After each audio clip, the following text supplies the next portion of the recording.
I'm Helene Spivak. I've been in the advertising business for many, many, many years and find myself now in the wonderful position of being the director of the VCU Brand Center, where I'm actually watching the future of advertising go out with master's degrees in business and writing and art direction and creative technology and creative brand management and creative strategy. So that's what I'm doing right now. And I'm Mary Dean, and I've also been in the agency business much too long, and started my own agency back in 2007, trying to become one of the first to focus on marketing to women. I'm a creative director and by profession, so most of what I have to say is going to focus on how to present and sell your work, and Helene is really going to talk about how to present and sell yourself, which is part of it. Can I just ask the hands that we can see, how many of you make presentations daily, weekly? Everybody. Is it all creative, or is it sometimes, PowerPoint information? How many do like just straight marketing presentations? Oh, okay, okay. There was somebody I worked with, since everybody's been really polite and not used names, I won't use names either, but his name was Eric Weber. And he used to, we would say, please don't give Eric that work to present because he will sell it. And sometimes mediocre work, if presented correctly, gets bought. And that's not something that you want to happen. But it was an amazing skill that he had. And it's kind of a little bit of what I'm going to try to talk to you about today, about what is that gift, that presentation gift. I'll start with, there are differences, not just in salaries, between men and women and how we approach things. Also how we're heard. I sincerely believe that when Freud asked that question, what do women want? His wife had told him exactly what they wanted, but he wasn't listening to her. Something happens, and you can either fight it and say it doesn't exist, or acknowledge that it does exist, and figure out how to deal with yourself and how to present yourself as a woman. We have to deal with, but you're being too shrill, or you're being too flirty, or you're being too girly, or you're being too, we're somehow too something. There was I think was it the Harvard Business Review that just did an article on, I think it said too pushy, too bossy, too emotional, the preconceived notions of women and how they present themselves and how they behave. So the only thing you can do is to be yourself. Too many times in a presentation, this is what Mary and I were talking about outside, just by saying I'm making a presentation, you've already lost half the people sitting there. I don't want to be presented to. I want to be talked to. How many presentations have we sat in where the voice of the person presenting is like this, and it stays presenting this whole time, and it presents, and it kind of points to like a weather map, the things behind. We're telling a story. I know storytelling is now the most used kind of hackneyed expression. We're all storytellers. But when we're presenting, we need to be storytellers, because it has to be, if we're going to have the kind of conversation with someone that is going to knock all those thoughts out of your head that Janet and Nancy were talking about, if you are actually going to be talking to someone and hoping they're not thinking about what they're going to get tonight for dinner, you have to be saying it in a way that's compelling. Women have some vocal issues. I have vocal issues. I speak low, and I think I'm screaming because I come from a very loud Jewish family, and that's what we did. We screamed at each other, and I decided I wasn't going to scream. As a result, no one could hear me. Now, that's not good in a presentation. There was a famous creative director named Phil Dusenberry, BBDO, and Phil's shtick was, he spoke very low. He spoke like this. And when Phil spoke like this, everybody leaned forward to hear every word he said. So I thought that was pretty cool. So I started speaking in very low measured tones, but I wasn't Phil Dusenberry, so the result I got was, what? What? Which somehow didn't give me the gravitas I needed. So We have to overproject, and I love microphones more than anything because it helps me a lot. The other thing that we sometimes do, that women sometimes do, is ask questions.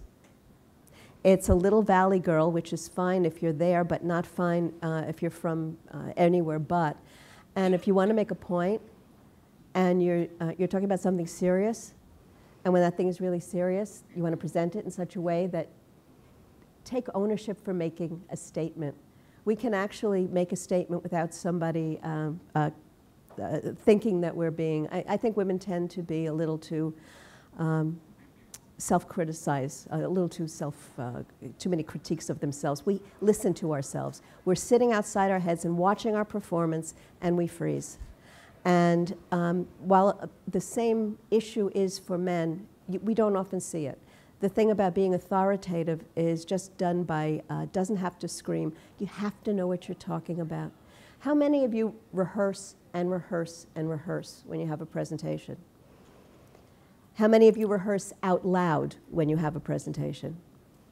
You have to be able to, I mean, there are quite a lot of you. It took me a very long time because I would say, no, I'm at my best when I'm fresh. Really, I wanted to avoid rehearsing and rehearsing and rehearsing until I worked at a place where we rehearsed for 4 and 5 days until it got to the point where we could throw the script out. There's nothing worse than having a memorized script, because if you have a memorized script and one of your slides goes and you lose your place, you're going to stand there frozen thinking, what was my next line? But when you organically know your material, when you organically know what you're supposed to do and supposed to say, nothing can throw you. I was working with someone who ended up president of Y&R for a while. I worked with him at Ammirati.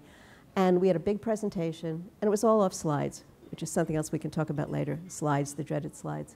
And the slides just conked out. And we all took a deep breath thinking, oh my God, he's still got 40 slides to go. Did not skip a beat. I mean, he did not miss a beat. He knew his material. He knew it not from the slides. And if you must have slides, please don't read them. We can see them, and if you put them up there, just sit down and click it and we'll read it. But put as little as possible on the slide, as much as you can into your own head and into your own mouth. So at the end of it, number one, you've added something to it, and number two, when they ask for the deck, they need you again if they really want all those fine points. Do you want to talk a little bit about the work itself? Sure. How many of you out there are in the creative department or selling ideas? Okay, good. Thank goodness. I hope you get something out of this then. One of the things that I noticed early in my career, I was working with someone who just was always complaining and had a very us versus them mentality about the creative department versus the client. And so before as a part of every day, he was always talking about that. But before even walking into a presentation, it would be, oh, I know this client isn't going to like this, and the last time we presented, they said this, and he would almost unsell our work or bring us way down right before we walked into the presentation. And so one of the first things I noticed is that if you can make your client's brand, if you can make their brand your brand, if you can find something, even if it's not a brand that you truly feel passionate about, if you can find something to like about it, or connect with a client on a personal level and really want to help them, to see yourself as someone who can help grow their brand and have a vested interest in it, and see yourself as part of their team, it will instantly go a long way in helping you sell work that can help them. I think something like that is just, it's palpable when you actually care about your client. Sounds pretty common sense, but it's amazing to me, in all the years I've been in the business, how few creatives do that. So I would say, try to strike, that balance between doing great creative. We can do great creative work, but it's a lot easier to do actually if you can find something to be passionate about for the brand.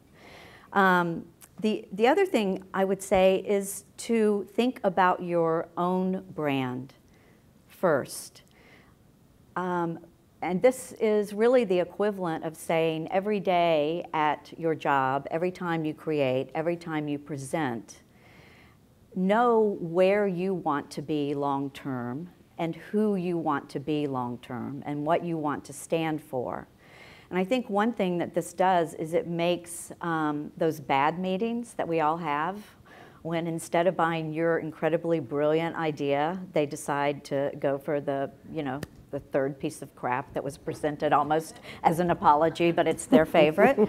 That's what they're going to go for. It makes those days so much easier to take if you've already got a long-term plan for where you want to be and what you want to do. That's just going to be one blip on the screen. You're probably not going to remember it, when you become ECD. So, and that takes a lot of work, and it's probably something, Helene, that you can help them with even more than I. But the other thing I would say, and this comes from experience, although it's not experience I used quickly enough, is for the women out there, I think every now and then we need to play the women card. And I say this as someone who spent most of her career trying to be non-gender, trying to be a guy, because when I was coming up, that's really what you did. And that probably made me, I don't know if it made me doubt myself, but it definitely made me quieter. I held back my opinions about things because I would often say, oh, it's just a gut feeling, okay? I want to give you one example. When I was working on the Curves campaign and we had just sold it, they were doing DRTV, which is that horrible stuff where, it's call the 800 number, call now, call right now, and you'll get Ginsu knives or whatever. It was just really bad. But we had done this, we had presented and written this beautiful campaign that was very caring about women and was about reclaiming yourself and, becoming that person that you want to be. And it was all very gentle, yet inspiring. And the DRTV people said, you have to say, call now. And you have to say that within 15 seconds of this 60-second commercial. And then you need to repeat it another 3 times. Okay, those are the rules. And so, I'm a good girl, so I kind of think, well, those are the rules. And then I dare to ask a question. Are those like legal rules? Are there lawyers waiting to beat me up if I don't do that? No, they're not legal rules. But this is the way we have always done it. And this is what works. And I was fortunate that one of the co-founders of that company was a woman. And I said, this is just based on my gut, but it doesn't seem right that after saying to women, we understand what you're struggling with, we know that it's tough in a world, where you're supposed to be a size 4 and under 30 years of age to get out there and reclaim your life. And after delivering this wonderful message, we're going to say, and call now, call right now. And in case you're really stupid because you're a woman, we're going to say, call now again 2 more times. I said, why don't we just say, when you're ready, call. When you're ready, call. They didn't want to do that. Oh, I got so much pushback from that. They had years and years of evidence that their formula worked. And here was some woman saying, my gut says this is not right. But luckily, that co-founder stood up and said, I understand her point. When they copy tested that, because that's what they did, one of the lines that women played back verbatim that inspired them to try Curves was, when you're ready, call. A throwaway line at the end of a 60-second commercial got their attention because those words spoke to them and said, that company respects me, they understand what I'm going through, and they understand that it's something I need to be ready to do, which, by the way, I'm going to do right now. and the calls were amazing. So trust your gut. Every now and then you have to say, everybody should buy that book. Marty, I'm going to mispronounce the author's name, but The Female Brain, Luann Benzendine, right?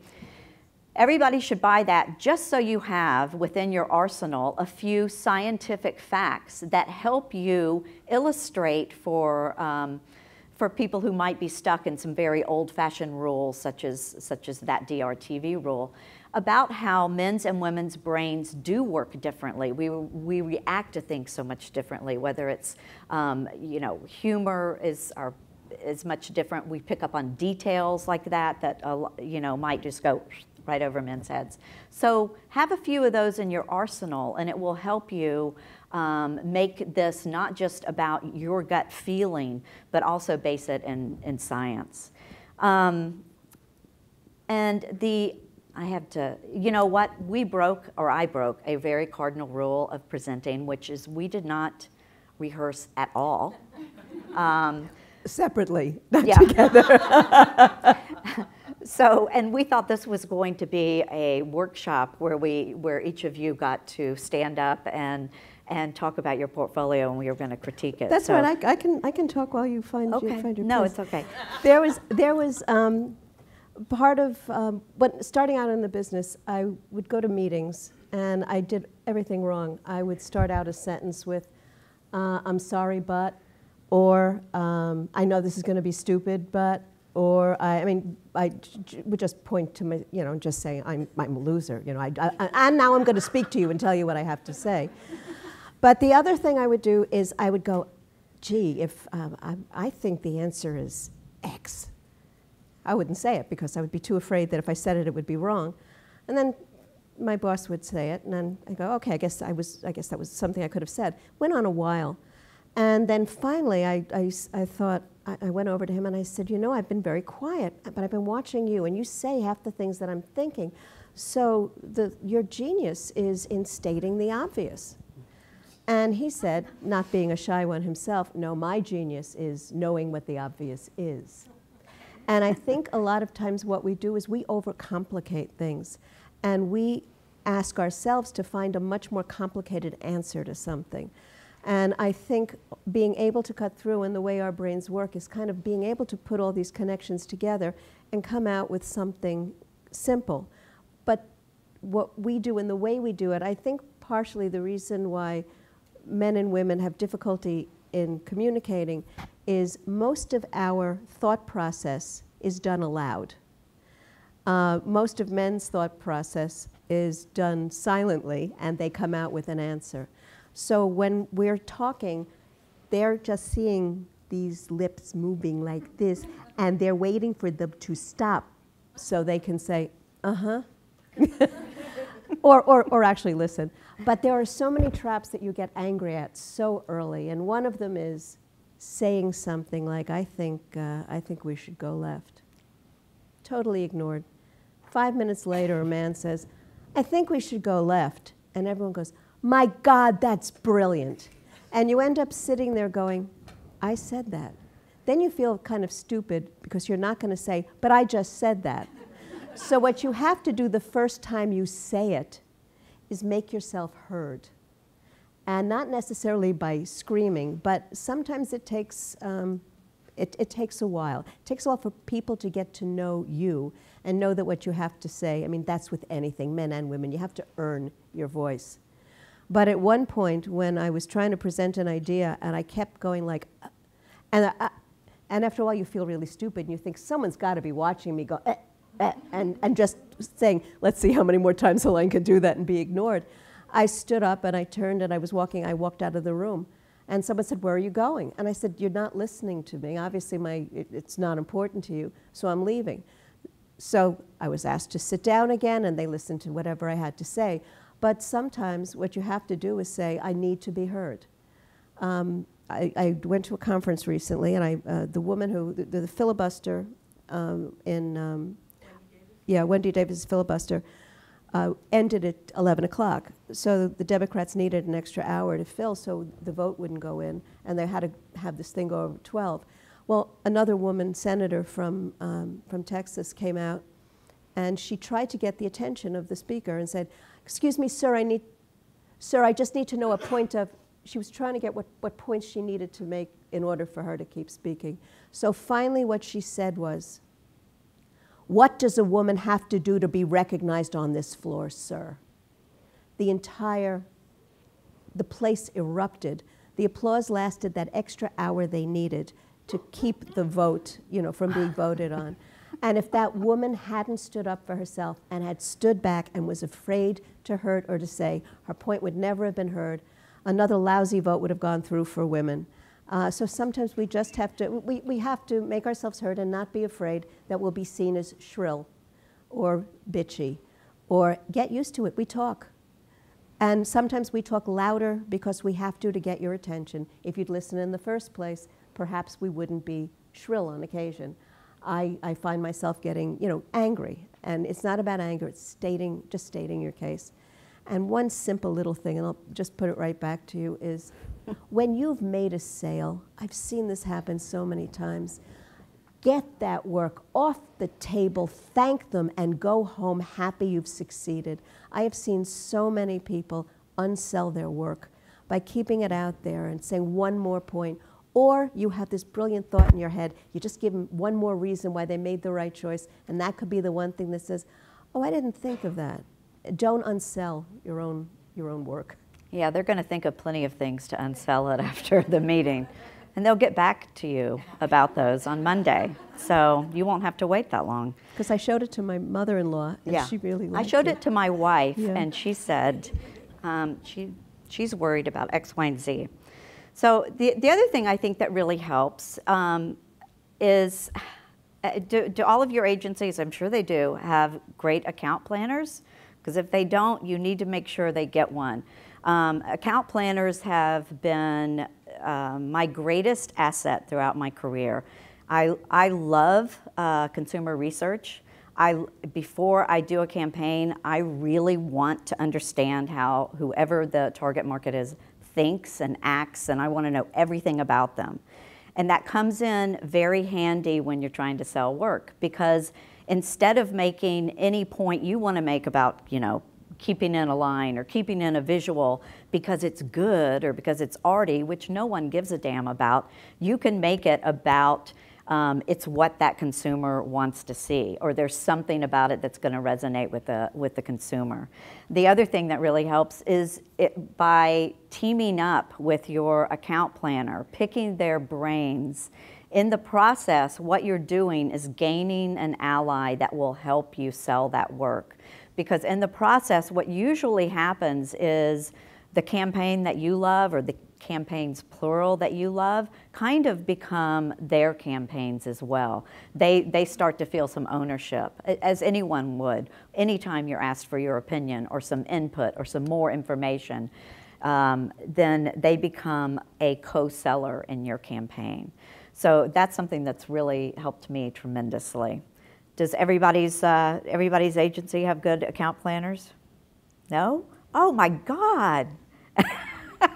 There's one in the back. She's like, yeah. Oh, good. See? You and I are buddies. Let's have a drink. Okay. The other thing that has helped tremendously is using your client's own words to sell their campaign. And it's amazing how infrequently we do this. And I don't know if it's because people are just not reading through the strategy or whatever, but they tell you what they are looking for in that creative brief. If you're working at any kind of agency at all, the winning formula is right there. And so yes, I'm not saying sit and stare at the creative brief forever, but use those words in it when you go to sell your campaign. Better yet, get to know something about the CMO and what they've done in the past, and what kind of work they have championed in the past. And again, it's another part of the formula. And I'm not saying that you give up your creative control. You're still creating the kind of work you want to do. You're just ensuring that it gets sold. Read their annual report. Read their mission statement. saying their words back to them as part of your presentation when you go to sell works wonders. So it sounds like a little bit like a cheap trick, but there again, it's part of you becoming their partner and growing their business and getting passionate about it. Because it's not. I think we all get into the business because we want to create art. And hopefully if we have a great career, that's what we're doing every day is we're creating art. But ultimately, it is about creating sales as well. And the sooner that you get your head around that and become their ally in doing that, the further you'll get, the better things you'll sell.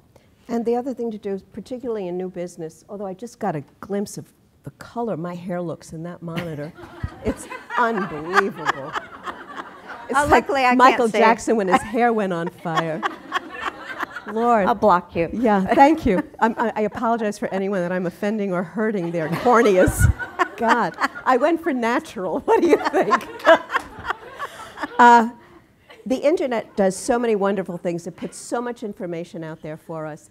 Whoever you are, whenever you can find out a name of all the people who are going to be at your new business pitch, find out all that you can about them. You don't know what club they belong to. You don't know what interests they have. All that information is out there. We used to have someone who would just do that at an agency I was at, would just give you dossiers. In fact, he found out so many things that we asked him not to ever look us up. You know, there were things like, and his daughter was like, we don't want to know that. We don't want to know that. We just want to know, because you never know what that one thing and that one person that you know and how to connect. And never go into a room cold. You have to, it depends on what your style is. I'll probably say something like, oh my God, what color is my hair? And to make myself feel comfortable. But you have to have your own way of breaking the ice. I don't imagine anyone would be anything less than petrified to walk into a room of 20 people standing there, you don't know them, and you have to have an atmosphere of sharing. Unless you can do something to make them, to let them know who you are. They're not going to want to listen to you. How many times have you been to new business and the first is, we're just doing a chemistry check. What does that mean? Can I stand to be in the same room with you? So it is about who you are. And it is about how you present yourself. And I had a very different president of an agency I worked at. She was extremely serious. She never cursed. I mean, we were totally, total opposites. Although now that I live in Virginia, I don't curse as much. It's frowned upon a little bit. Have you learned to drive yet, though? No. No, okay. I don't drive because I have noticed how the other people in Richmond drive, so I've Wise decided choice. not to. Well, what I do is I take cabs and I go to this wonderful local place, this Jefferson Hotel. When you're in Richmond next, go to the Jefferson Hotel. And I say, well, what I do is I sit at the bar, the Le Maire at the Jefferson, and I drink and I drink and I drink and I drink until the bartender says, I'm calling you a cab. So that's how I get around. It works for me. Mistakes. I make many of them during presentations, and I make every single one of them work for me. People will feel bad for you if you make a mistake. If you try to be so perfect after that you could never get yourself back. If you watch how ice skaters during the Olympics, how they know or gymnasts, they've fallen or they've done something, they get right back on, they continue that, and they get off bravely. That's what we have to do. Admit you're human. They don't mind that. Human is good. Human can work for you. But to try to do something so you're perfect is going to be impossible because absolutely nobody is perfect. So use those little imperfections and make that into something where people enjoy being in the same room and listening to what you have to say. It makes you human. It makes them more comfortable, and it makes them root for you. One thing that helps tremendously with that skill, which is a really tough one, is to take an improv class. It's a really, really scary thing to do, but half of improv is making mistakes and then you just keep moving and you make it part of part of the skit. So it helps you think very fast on your feet and get comfortable with your mistakes, I think. And the other thing that helps tremendously is to get out of your comfort zone again and take, if you're a writer and you seem to be writing very touchy-feely things all the time, go take a comedy class. Learn, you know, push yourself to lighten up. If on the other hand, you're one of those writers everything's got to be a joke, then and you've been, you know, you've got an account looming in front of you where, hey, making jokes is probably not going to be okay, and you need to learn a more empathetic way of writing, then work on that too. I think that just makes our career much more fun. Because we're always learning something new. And isn't that the greatest thing about advertising? I mean, you never get bored because every month you have a new client. You have some new business opportunity to learn about. So those are two things that I've seen work for other people. I still can't tell a joke no matter what, but I've taken a comedy class and you learn something from that. So we'd do that. We did want to ask, and that we wanted to be part of this.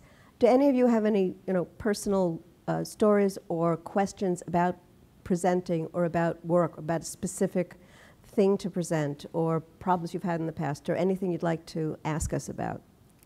We won't name names or use. I do, and that is having 4 days for rehearsal or having 20 minutes for rehearsal is sometimes so much of a luxury, and the work is flying out the door as you're flying out the door. And I just wonder how you had such luxury of time. It's not you have it, it's you make it. Even if it's 3 o'clock in the morning when the stuff comes together, you still have to do a run through. You still have to time it. You don't know how long. And most of these, they give you 2, 3, or 4 weeks, whatever. You have to wait 3 weeks for the strategy to come to you, and then the creatives have a week to do the work, and then you have no time at all to prepare. And then what do they give you? They give you 90 minutes. So you have to fit in, I want all the research, I want all the findings, I want all the work, I want 3 campaigns. You have 90 minutes to present it, which of course demeans the work and demeans everything. But you have to stick to those 90 minutes, because if you go, if they're doing one of those new business pitches where everybody gets 90 minutes and you cannot go over by 1 minute because that's giving you an unfair advantage, then rehearsal has to be part of that, because that's part of the assignment. You make it. Somebody's got to be in charge of the clock, and it's got to be somebody that everybody listens to in that meeting. You can't override who's in charge of the clock. But I think it's the same thing we've been hearing about. Making diversity a priority in an agency. It's something that you just have to decide as an agency is a priority. And most of the time that we spend rehearsing, I mean, the work may change from rehearsal number 1, by the time we actually present, but at least we're all in the same room going through it. Yes, we have a million other things to do, and they're going to get done, and what we're presenting might change. But even the process of that just helps your flow, helps you become more comfortable as a team. And obviously, if you've got the same, it's often the same pitch team doing the same pitches, big pitches like that, over and over and over. And I think part of it is just getting comfortable with the cast of characters. Clients watch how you get along with your other, with the other people on the team. And I've seen people lose business because we just don't think you like each other. I mean, whether it was true or not, I mean, that's the feeling that they got. We didn't think you liked each other. We thought you might have just met each other. We didn't get a feeling that you were a team. We didn't, so they're looking for comfort. They're looking for people who will, some of them are just looking for people who follow orders, but sometimes they really just look for a cohesive unit. But then that gets into, how do you know the right people until you get the business? And sometimes it's an artificial thing that you do. But if you practice it and you get along, you know what someone is going to say, you're going to look like a team that they want to work with. Any other questions? Yeah. You mentioned Eric, someone who you started talking to. Yes. And I was just wondering, someone who can always sell, what's the difference? What's the big differences between someone who can always sell and those who have trouble? First of all, with this one particular person, when they get up there, in their minds, it's sold. When they get up there, they present it in such a way that, of course, you're going to buy this, because I have every logical argument and they love what they're selling. And it really is, it goes back to tell them what they're going to see, show them, tell them what they just saw. I mean, not with exactly the same words the whole time, but you really have to make this thing come alive. When he presented, we just knew that it was the best thing for the brand. And that's how he approached it. He did not ask. He did not say, do you like this? He did not put across, I hope you like this. He put it across as if this is what you should be doing. And that's the difference. And that's why time after time he could do it, because in his mind it was already sold. So, you know, it's kind of like Zen in the art of archery, you know, close your eyes, you know, the intention. And it really does show. It's what attitude you're going in with. And asking is always, it gives somebody else the power. And I'm not talking, I had a client who also should remain nameless because he's still in the business. And he said, Helene, you have to take the work and you have to shove it down the client's, the consumer's throat. Shove it down the consumer's throat. And I said, I don't know about you, but if someone shoves something down my throat, I'd throw up. I prefer to make it appetizing, to make it look good, to make it smell good, to make them want to reach out and eat it. It will stay down better that way. So it was one of the few arguments I ever won with a client. He kind of went, yeah, I guess I would throw up too. You know, ridiculous. This is all so simple. It is, you know, as they say, it is not brain surgery, because brain surgery you have to actually have to know how to do something. But this is just, how would you talk to a friend? Would you say to a friend, hello, I just, yeah, would you, if you have those words of copy that are so annoying because they sound like advertising, that's why they sound like advertising. You wouldn't conversationally say them to a friend. And it's the same way when you present. If you present and there's a wall between you, I'm not going to want your work. If you're going to talk to me as a friend, if you make eye contact, someone said the stupidest thing, that in order to talk to a crowd, you imagine there's a point behind you. What that looks like is you're not focusing on anything. Yeah, you're not really, I mean, you're kind of looking like this, like, you know, I'm here, I'm here, I'm here. By the way, you're all naked right now. Yeah. I just want you to know that. I'm going to put that out there. I have a question. Yeah. So we see that in our agency, time and time again, we'll do the great work, we'll do the rehearsals, we'll do the great presentation, client leaves the room, loving the work.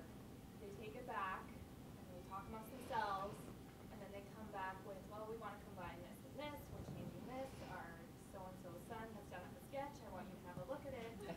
What do you do at that point? Send out a resume? I think that, well, you've got to have strong leadership at your agency, and somebody who can say, tell us what you're trying to achieve, rather than tell us what you're going to do. Because you know, this agency is great at solving problems in ways that you may never even think of. That's what we do, so let us go do it. Don't give us a prescription, just let us know what your goals are and let us go back and figure it out. But if they're really letting someone dictate exactly what you put in there and what words are said and a sketch by their son or whatever, yeah, I agree with you. Send out a resume. Never surprise a client with work. Delight them, that's fine. But that means that someone with a great relationship with the client, whether it's the creative or the account team or the strategic team, has to be on the phone with them the whole time. Here's what we're doing. Manage expectations. Let them know not what they're going to see, but the tone of it, and that what we're following and why it's following the brief. That way when they sit down, they've got a little bit of a taste. They're already a little bit of the way there. Imagine you've lived with this stuff for 3 weeks, if you've got the luxury of 3 weeks, and you present it within the 90 minutes and go, so, you know, why don't you love it? We love it. They need to live with it a little bit. So if you bring them in the old days of Chiat Day, they used to do tissue sessions where they would pretend to bring the client in and pretend that they actually had a voice in it. And it worked really well. That doesn't work anymore. It doesn't work anymore. About tissue, what's a tissue? Well, yeah. Exactly. Because everybody's used to seeing everything so finished. You try a tissue session, it often really backfires. Not my experience, but. Well, they don't know what it is. Yeah. But again, it's managing. You have to manage expectations, and you do it by keeping people involved. This kind of church and state, which doesn't exist in government anymore either, but just trying to keep it separate, it works against you. It really has to be collaborative. Also, clients have so many other partners now, which is sometimes good and sometimes disturbing. Sometimes good because if it's true collaborative, everybody could learn something. The disturbing part is they make everybody sit at the same table. They don't say, they say work nicely, and then the client leaves the room. What they don't say is, don't worry, you won't lose any revenue. Don't worry, you can work nicely together because you won't lose a piece of business. Otherwise, they leave the room, and what you do is you spend the rest of your time working with your brothers and sisters trying to get the business from them. So, it's a true collaboration and bringing the client in and making them part of it without asking them to do something and be part of a process that you're better at. That's what we've lost. We've lost our expertise to some degree. We've lost the ability to say, please don't write that. That's my job because I do it really well. Please don't ask anybody else to do this. But I have gotten to the point where I've said, and this is what comes from either being privately held or having a little bit of leeway. You have to be able to either leave the table or be able to sign on the clients that won't do that. And that's a luxury that we don't. That's why Wyden can still tell people to go screw themselves. They're a privately held billion-dollar company, and they put out the work that they're proud of. They've had a couple of clinkers, and they admit it, but they'll resign something rather than do something like that. But we don't have that, so what we have to do is manage it. I think it's listening between the lines to what they're trying to say when they come back with that list of everything they want changed. I think for you ladies out there, it's a lot like when you're at the hairdresser and you're getting a really, really bad haircut, but you're just this is sometimes how those clients, I think, must feel. They don't really like what you're doing, but they're stuck in that chair, and by God, they're going to be polite about it, and they're going to nod and say, oh yeah, we like it, we like it.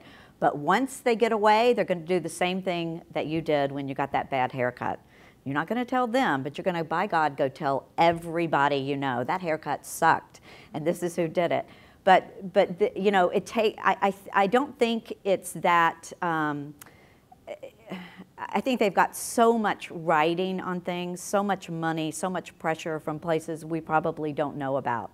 That they just have to, it is a lot for them to take in, as Helene was saying, but they just have to go and kind of regroup. And I don't know that we should always expect a yes or no answer right then. From some clients, I think there are some clients who just really can't do that, and to force them to probably makes them uncomfortable and makes your whole job harder.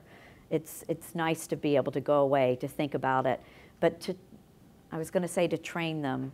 That's really what you're doing. You've got to train them to say, here's what concerns me a little, here's what I'd like it to do more of, can you see what you can do, rather than that checklist. So. Also, right after a new business presentation or right after a presentation, you have to regroup with the team and go over what you did. Because the only way to learn is to kind of go over, how did we do that? I mean, we used to call them, it's a terrible thing, you shouldn't call it a post-mortem. It doesn't set the right tone, or sometimes it does. But what you have to do is, why did we succeed in that new business presentation but not this one? Why did we fail? At what point did we maybe throw the thing off? A lot of times, and you'll see it happen, and you'll find yourself doing it, because I do, you have a point you want to make. But the person that just spoke kind of made your point, maybe not the way you wanted to, so you have to say it to make sure they get it the way you'd want it to be. So you end up repeating each other. You end up going on somebody else's and piling up, and the client is probably thinking, I got it the first time.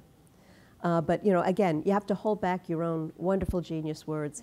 Did you ever notice that the time that we tell somebody that they're absolutely brilliant is when they've just said something that agrees with you? I mean, oh my God, that's so brilliant. I was just thinking that. So what you want to do is get somebody, you want to find those moments and those people, and you kind of look for that one agreement point. Sometimes you're not going to get it, so you just kind of let it go. But observing, learning from what you did right and wrong is a very important part of the process, because that's when you'll see the patterns that evolve. Yeah. I have one of those really bad haircuts right now. But because I respect the two of you so much,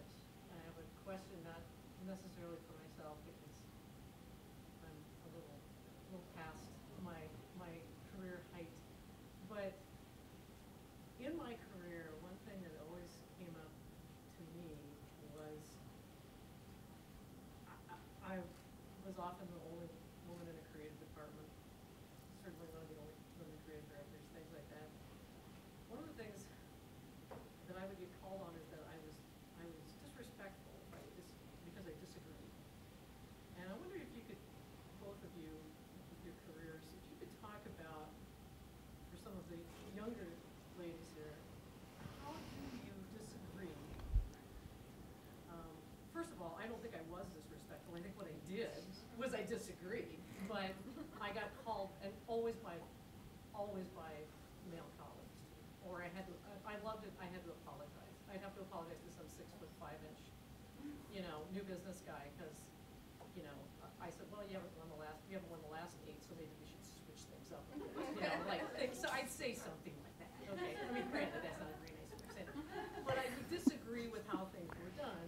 So I would say, maybe we should do this, or I'm disagreeing, and I would constantly be called on cover for being disrespectful, when what I did was disagree. And I wonder if you could speak, especially Helene, talking to people just getting into the business. There's an art to that. I never learned it, apparently. It's kind of been brought to my attention. I didn't get it. Well, I was kind of in that rut. I was also, I guess I would be deemed very disrespectful because, again, pointing out the obvious, I would go to meetings at Y&R, and they go, remember when we were on Eastern, when we won the post office, when we won Hallmark? And I think I said something like, hey, fellas, it was 25 years ago, So disrespectful is, again, stating the obvious or stating what they're trying to cover. I haven't noticed that with, as we say, with millennials. They don't seem to have any problem with getting in your face and saying, you're wrong. I kind of like that. I mean, I kind of like the spirit, and I kind of like the fact that a lot of women are growing up thinking that they have every right to be heard, have every right to the same weight, and aren't as afraid. It just depends on where you're saying it to whom. It sounds like it was just one of those typical, you're the only woman, you're in a very oppressive place where they don't want to hear anything from you, let alone that you're wrong. Kind of what I'm hearing is that there isn't really a right way. It's just, if you disagree, disagree. Don't be disrespectful in how you disagree. I mean, just point it out. But don't be afraid to do it. Well, the only way to be disrespectful in the right way is to start out with all due respect. Yes, absolutely. And then you can say whatever disrespectful thing you need to. They do that in Yeah. Congress all day long. Yeah. It's great.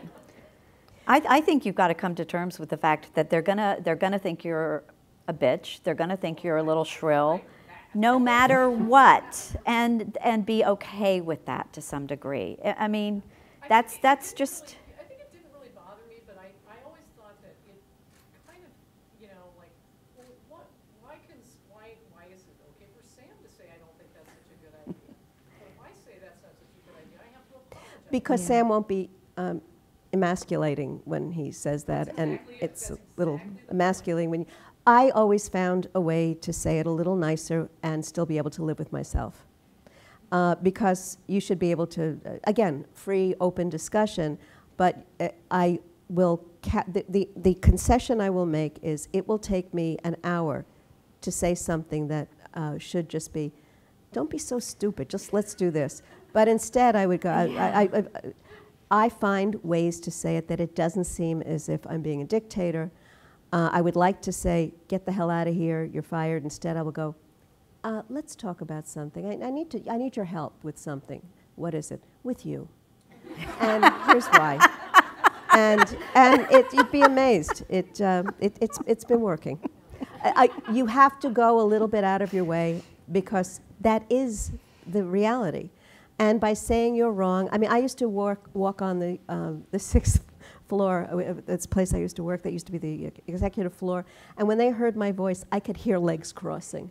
It's like, what's she going to say? How is she going to say it? Is it going to hurt? But I mean, I was in a position where I could, and that became my persona. But again, the advantage that women have to a very big degree is having instinctive feelings, is being, I know for the most part when the lights are on, if I'm talking to someone in the middle of a sentence, I see their eyes dart for a millisecond, I know I've lost them. And I'll cut it short. I mean, there are some who are probably thinking, well, you're about 15 minutes too late for that right now here, Helene, but I can't see your eyes. You know, you just have to use what you know you can do well and follow your instincts. And if you're at a place where no matter what, and you find there's a lot wrong, and it's going to go down because they are not listening, then you leave that place. Because then you're not worthy, you're not treasured. At a certain point, you just have to go, fellas, the boat's yours and it's sinking, and I'm out of here. So. I think a big thing with disagreeing with someone but then still being respectful is you've got to have a reason too. Like if you can disagree with someone and then have a point to back it up, that's another way how account planners can be your best friend too. Is to Yeah. work with them and talk with them, because then if you have some point to back it up. Exactly. That I always found, and that's there are some people that are intellectual bullies, because they have all of this information and they tend to want to show that, and they kind of can bull you down with facts. But if you have a logical back, those people will be the first ones to go, you have a point, as long as it hits. As long as it hits their logic meter. I agree. It's like trying to sell a campaign and saying to the client, but it's funny. Yeah. But I don't care if it's funny, what's it going to do for me? Mm-hmm. And you always have to have the brand in your head when you're saying, otherwise it seems like it's the agency wanting to do something for itself, or it's those crazy creatives that, you know, you throw in some raw meat and a martini at night, and, you know, they'll come out with ideas. Again, this is such a common sense business, and we make it so complicated. It's not complicated. It's, yeah.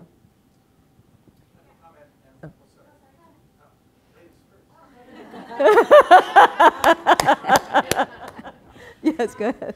So you mentioned at the beginning, and we kind of went through this phase of, death by PowerPoint, stop it, and we start doing all these things. And now I find we're back to PowerPoint. In the last several pitches we are, and I know everybody's doing it. I'm just curious, like, what's your observation? Is it like back for its second life? Is it because it's dictated by the clients? Like, what do you see? I think someone forgot to be diligent, and it accidentally slipped back in. There's no reason for it. And sometimes somebody will, because I'm going to tell you all a book that you should all get about in a bit, but someone will always put up a chart, and they'll go, I know, it's an eye chart, and you can't see what's on it, so let me take it. Then why put it up? Why put it up to tell people they can't see it? I mean, it makes no sense. And why put up all of these points where everybody tries to cram in the right words when you really want them to look at you, because you're not selling a slide. You're selling your work, you're selling yourself. I think it's lazy. It just makes people lazy. If you're going to put up anything, put up visuals and talk to the visuals. Do something that people are looking forward to the next slide to see what you're going to do and how you're going to represent something.